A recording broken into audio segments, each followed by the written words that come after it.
Data is the DNA of any business. At National List Services, we focus on one ideal. We offer marketing solutions that fit. We're not interested in selling you data. We're interested in selling you the primary solution to the problem you have today. As a data broker and aggregator, we have access to the top data sets and know where everyone is getting their data from. We identify your demand, the needs of what your customers are, where people are in life, what stages they find themselves in, and their backgrounds that most fit your necessity level. National List Services looks for a long-term solution to what your data needs are, and more importantly, we will educate you on the industry, what to ask other data sources, what to look for, and what to say. Our job is ethics-oriented and getting you what you need right now when it comes to data. Book a call with us today at nationallistservices.com.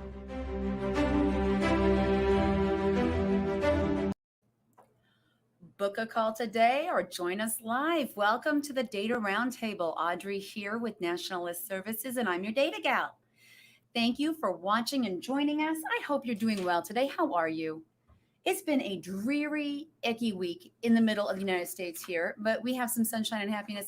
You can see my fake sunshine reflecting in my glasses. I keep thinking, how do I stand? There we go. So you can't see the lights. Anyway, every week I come to you and show you how to use our site, National List Services. So I want to share today, or nationallistcounts.com is the count site. I got some big crazy hair today, guys. Hope you can excuse that and ignore it while we share National List Counts. So usually I share something current event-wise, a count we've had this week or a request. And I've been thinking more and more about the different friends we met at GrowthCon and other people in my area who have businesses and what I can do to help them grow. And this week, I am going to cover something for my sister, and I wanted her to be my guest, but she had to work. She has a cleaning business doing commercial and residential high-end jobs, and she's built a nice little book of business, and I wanted to share based on our experiences. That's my former job, too. I still do it a little bit on the side because I have some very lovely clients that I'm very loyal to. I love servicing. I feel like I'm a part of their family. I don't know if they feel the same, but I think they do. We house sit, we dog sit, we clean, we take care of their families and their needs. So I want to share some pertinent information based on our service business that could help you see how to use our system for your service business. So I'm going to use our local geography. Let me share my screen and show how to use National List Counts to target market. So in this case, I have two different angles that I'm going to share today. Right now, I'm already in here. Our homepage shows all our data tiles, and I'm on the National Consumer List. It's the top row, third one to the right. I use it all the time. And right here it says National Consumer List. When you click that tile and you go in, it takes you via top tab navigation to the very first tab, geography. It's dark navy blue right here, but it takes you right to geography. I've already zoomed in to save time and help you guys today. But what I did was I went to mapping.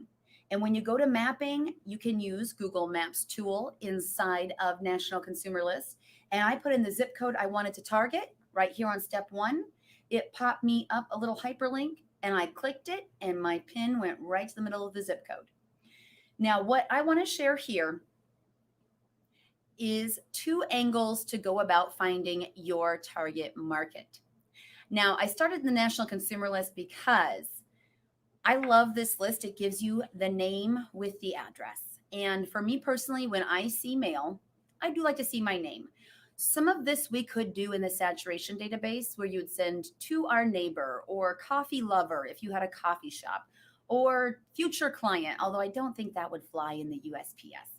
So you could target an area based upon geography only and not get names, not narrow it down by income, which would work for my first select today. What I want to do is share how to do the mapping quick and easy, and then also how to, I'm going to pull that up there, how to know your area. So I know my target market. I know my geography. I'm a little bit blessed in the fact that I paid attention. I'm the youngest of 4 children. Backstory, I digress. When they drove around, I paid attention because I knew when I was old enough, I wanted to go these places. I wanted to know my way around. I wanted to go and do and not need help. Plus, there was no GPS or cell phones when I was 16. So I know my territory. I know my area. I had friends in different cities. I had friends across the whole state. That helped. You get out, you drive around, you find your way. So I know because of my service of my clients and my sister, I know what areas, if you go into a neighborhood, you don't need to select age, you don't need to select income, you don't need to select anything. You know that neighborhood, any one of them could afford your services. So in that scenario, you would blanket the whole neighborhood. So what I'm going to do is map those two areas. I'm going to go to my step 2 now that I'm in my geography, and I'm going to go to custom polygon, which is custom shape. Just going to map it, and I'm going to create.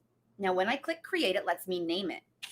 So let me name, I should know the names of these housing areas here. Pacific Lakes. I know it's not Pacific Lakes. I can't think of what it's called. I'm going to call it that. Okay. It's this area out here. Now, once you name it and click OK, you see my hand is like a big Mickey Mouse hand. It is in mapping mode. I'm going to zoom in. I'm going to zoom in and I'm carefully going to drag. I'm not going to click a dot yet because once you click a dot, you're in. So West Shores, it's called West Shores. There we go. I'm going to click this entire area because I know anybody who lives here would be a potential.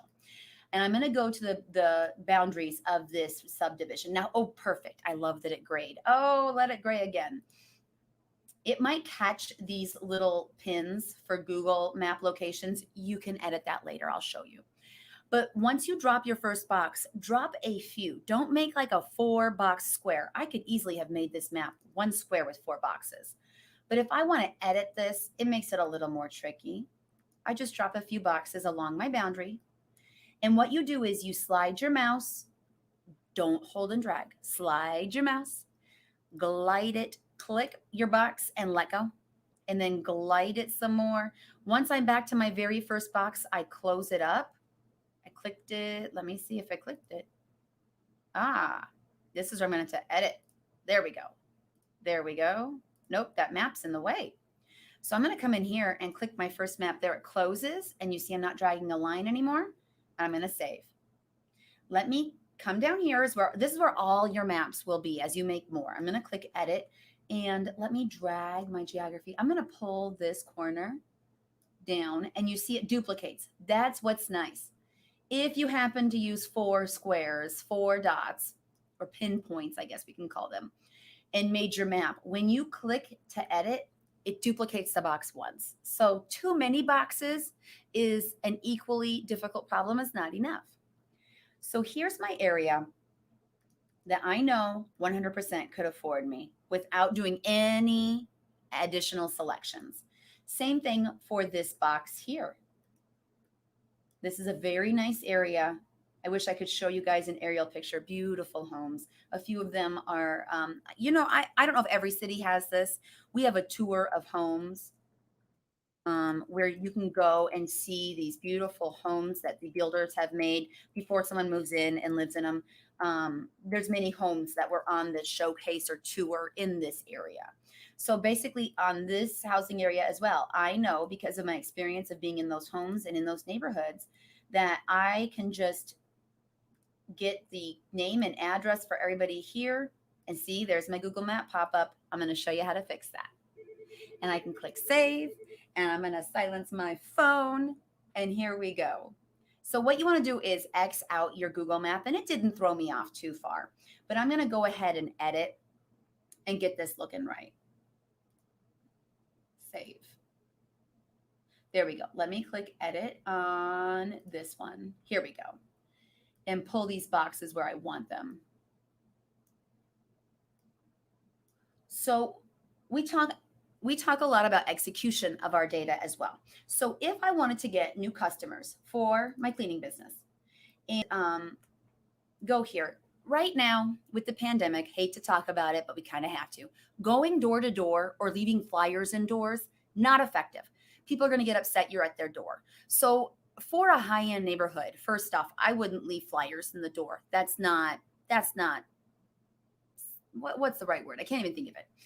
It would be a knock, how are you, face-to-face meeting, speak to them, pitch, talk to them. It wouldn't be something where you would just roll it up and leave it and walk to the next one, or have your kids go and canvass the neighborhood. Not these neighborhoods. These are high-end neighborhoods. This is where I am in the national consumer list to get names and addresses. This is where I would send a personalized mail piece, a beautiful postcard. And what's really fun, oh, I should have brought in an example. I had one at home as an example. It was a mail piece I was in a prospect on. The big postcards are very popular right now. So maybe like a 6x8 that's kind of fat or wide stands out in the mail. Actually, hold on, backpack time. I've got one. Okay, so sometimes people send the oversized postcards that are long and as wide as a piece of paper. Let's see. They're as wide as a piece of paper and are cut like 6 inches up and 11. That is a huge postcard, gets attention. It's also very overused and popular right now. So what's interesting is using a unique shaped one like this. I'm going to cover up who it's from. Using a unique shaped one like this. The wrong hand, wrong hand, wrong hand. Here we go. And if I had a ruler in my room, I would measure this. But it's a good sized postcard, so it stands up above the rest of your mail, but isn't so wide. So that being said, with these unique postcards being so popular, it's almost ideal to go with the traditional size postcard because those stand out now. That's not common anymore. Or even like a square shaped one, it might require special postage. Let us worry about that. We're here for you. We do print and mail. But sending a unique shaped postcard is definitely what I would do for these housing areas, making it beautiful, having my message, my website, my phone number, my name. Make it your cell number. Say, text me for a free estimate. Love to come meet you, your family, your pets, whoever. Make a beautiful postcard, mail it out with their name on it. That's what I would do for these areas. Now, for other areas, I'm going to move over. Now, this is interesting. This is why I want to show our site and what it can do. I know from experience and where my clients have lived and where my sister's clients have lived, in this area, you don't need to worry about pre-qualifying. Across the street, seriously, directly across the street in this square right here, you would need to pick an income. You would need to pick some specific factors to narrow down your ideal client. That's how interesting demographics are. That's how interesting neighborhoods can be. I know in our neighborhood, the reason I was going to bring the mailer in today and prospect them, they sent it to our neighbor and it was for lawn service. That's great. I'm a homeowner. Perfect. I own my home. I would pay for a lawn service. We live in a neighborhood where probably half the houses are rentals. Somebody has owned them. They have since moved on because of military or jobs or retirement, and they rent out their house. Renters aren't going to pay for a lawn service. They barely get their yard cut. And it's a complaint in our neighborhood because we love keeping our house looking so nice. And sometimes others across the street don't feel the same way. So they need a targeted list where you could identify who in this neighborhood is my target customer, so I don't waste my postcard cost or my mailing cost or my energies. They're not a homeowner. Now for house cleaning, you don't have to be the homeowner. This service, every service is a little different. That's why I'm using that as an example. For yard service, definitely a homeowner. In this neighborhood, we would definitely want any of the houses, but we want to make sure the people inside that house, do they have kids? Could they afford our service? Those type of factors. So I'm going to map, actually, I'm going to save this search and start a new one. Let me save that. And what I would do is work with a copy. Sure, let's make a copy of this search. I'm going to go to mapping. I'm actually going to X out my maps because I don't want those two maps on this. That list I'm going to get with name and address. This list, I'm going to add some demographic data. 68130, hyperlink here. There we go. I'm going to zoom in. Here we go.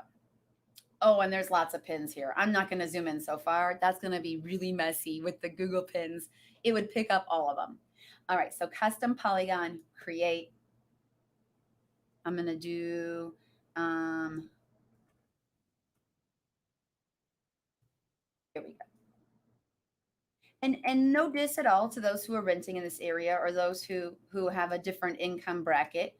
Everybody affords what they affords, but sometimes in order to afford the house or the vehicle, you're not affording some of the services you might need for the house, which is understandable. Everybody's priorities are their own.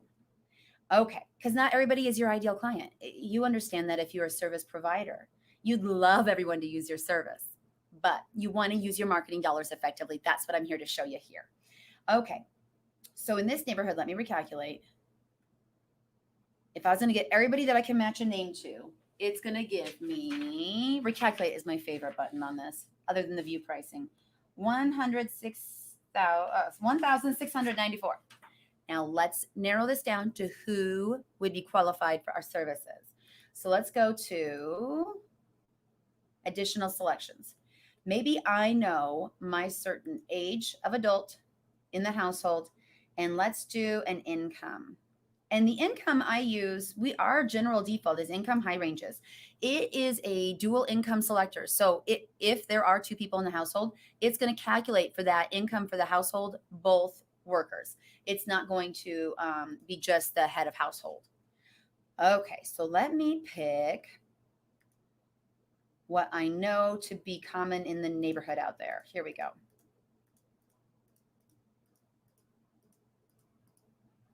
And then income wise, I am gonna keep it on the high end here. There we go. One per address would be good, one per household. A household is defined by a surname. So let's say there's a couple who are not married, they have different last names. They would have two names at the one address. So there'd be two records on this file. I just want to make sure one card gets to this house. I'm gonna pick one per address.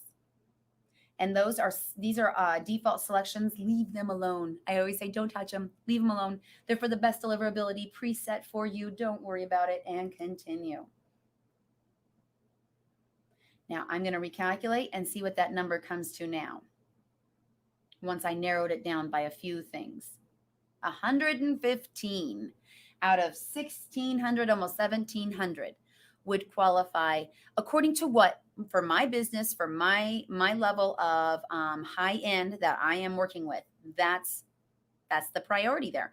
So I don't mean that to sound rude at all. I'm sure everybody understands you've got a target audience. We can help you find that target audience and make sure you're mailing to those people only, not all the neighbors who can't afford the service or aren't going to be ready for that. So I hope this has been insightful.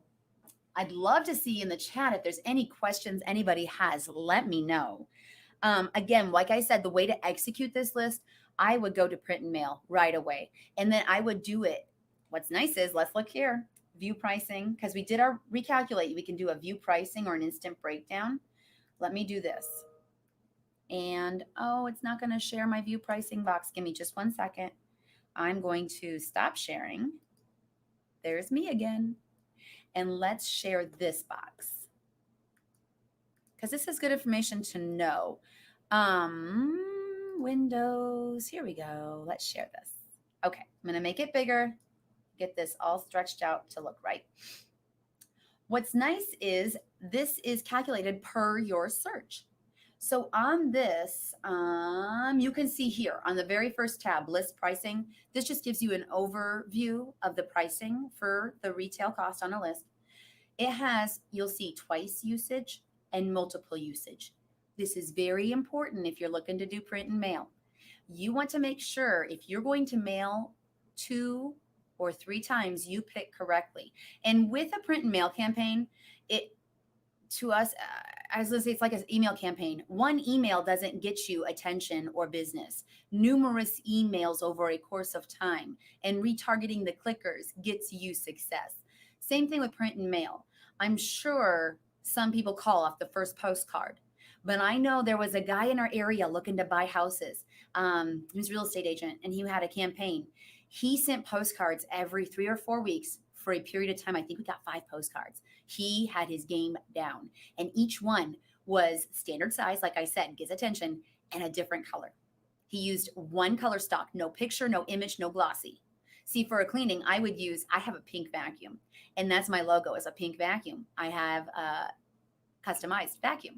I use that as the logo. I would have my logo with the vacuum and some beautiful homes and some examples of very clean rooms with glossy finish on my postcard. And I would mail it probably one card a week for 2 or 3 weeks. Maybe space it out a week, maybe do it boom, boom, boom. That would get their attention. They'd be like, oh, I remember this postcard. Or you could have 3 different designs, similar with your logo and coloring. So you're branding yourself, and mail it a few times to get their attention. Make sure they know your name. So on this list, if you know you want to mail, make sure you pick the right usage, and upfront cost will be present. You'll know. That being said, too, I just thought of the other thing I was going to share with this. Another way to execute on this data is digital ads. So what you can do, let me go back to my map. Let me go back to my other search.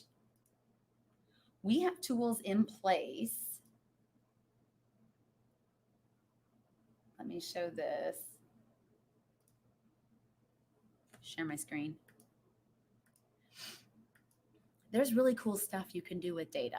That's why I try to share the basics, but I do want to have a little bit of nerd magic. I should have worn my nerd magic shirt today. Skylar wore hers. Let me go to mapping and show the maps. So one of the cool things you can do, if your budget allows for it and you're really looking to blow up your business, you could set a geo, why am I going to blank out? Geocode. You can map this area with a digital type of map, something we can do with our nerd magic. And anytime somebody crosses over or enters into this housing area through this invisible geofencing, having a brain fart on a Thursday. With geofencing, you can geofence out these neighborhoods. And every time they enter their driveway, enter the housing area, pass by this street, your ad would show up on certain things. We also have a coupon. Okay, so maybe you want to offer 10% off your first service, maybe 25% off your first service, get your foot in the door, especially if it's high end. With your margin, you might be able to do that.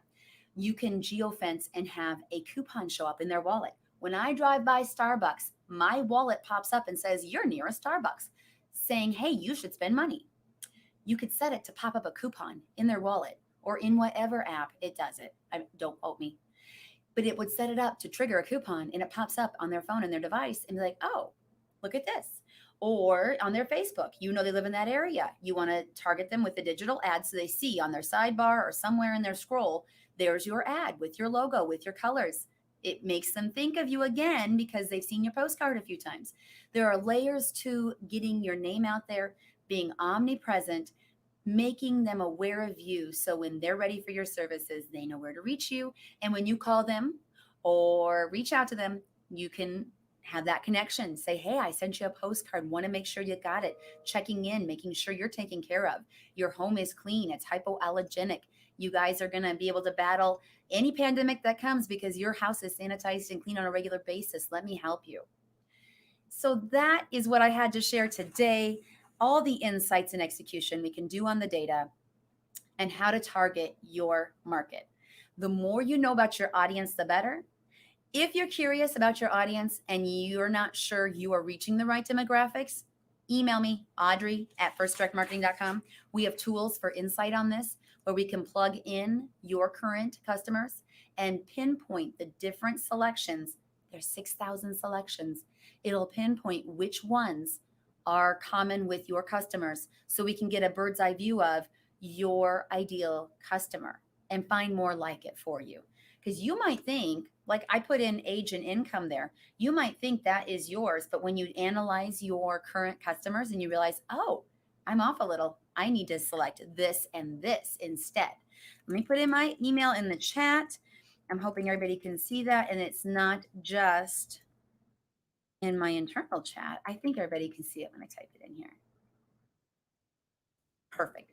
And if you want to explore more on national list counts, you can go to start.nationallistcounts.com. I'll type that while I talk. I have a hard time typing and talking. I don't know about you guys. When I'm on the phone and people are asking, hey, what about this? What about that? I'm like, okay, hold on. Quiet time while I try to online. I'll use the site while I'm on the phone, but it's hard for me. So getting better at that. Start.nationalistcounts.com will take you to our video learning center where you'll see each of our files and how to use it to your best advantage, what selects you need to know about. And specifically, if there are any little tricky spots with ordering, I show those. We don't keep secrets here. We make it all available. We want you to have the power to do your marketing, grow your business. We want it right in your fingertips and in your mouse right there. Click and get your list and get the right list. That's what the theme is there on our learning center. Get the right list. So I hope this has been insightful. If you have a service industry or are in the service industry and you know this would benefit your business, just change out the wording and use the same principles to make sure you're reaching your right audience. Is it going to be a mailer to everybody, or is it going to be a customized targeted list? And if you need help along the way, you let me know. Audrey at firstdirectmarketing.com. Thank you so much for your time today. I hope you all are having a great Thursday and end your week strong. And again, let us know if there's anything we can do to help with your data, your insight, or your execution. We're here for you.